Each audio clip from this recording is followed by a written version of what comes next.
काल आपण बघितली ह्या मार्स फाउंडेशनची टेस्ट. आज मी त्याचं ॲप्लिकेशन दाखवणार आहे. सगळ्यात आधी मी पिंपल पॅचने पिंपल कवर करून घेतला आणि पीच कन्सिलरने माझं हायपर पिगमेंटेशन इव्हन आउट करून घेतलं. मग मी हे मार्सचं फाउंडेशन घेतलं आहे आणि ते एकदम हळूहळू बफिंग मोशनमध्ये टॅप करून लावलेलं आहे, सो दॅट ते खूप इव्हनली माझ्या स्किनवरती लागेल. तसंच मी नेक पण कवर करून घेतलं.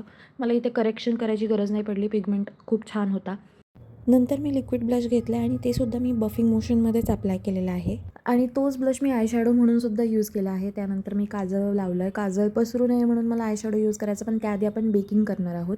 मार्सचं ट्रान्सलुसंट पावडर यूज केलं आहे मी व्हाईट कलरवालं. मग मी छोट्या ब्रशने ब्राऊन आयशॅडो घेऊन माझं काजळ सेट केलं आहे. तेच मी फॉलो केलं आहे आयशॅडोसाठी सुद्धा. आणि आतमध्ये मी इनर कॉर्नरसाठी शिमर यूज केलं आहे. झुडिओचं हे पिंकवालं लिप लायनर यूज केलं आणि त्यानंतर झुडिओची चोको क्रेव्ह नावाची लिपस्टिक मी यूज केली आहे. आणि मग नंतर मोठ्या ब्रशने, जो आपला पावडर ब्रश असतो, त्याने माझी एक्सेस पावडर मी डस्ट ऑफ केलेली आहे. झुडिओच्याच आयलायनरने मी छोटासा डॉट दिला आणि टिकली म्हणून ते यूज केलेलं आहे.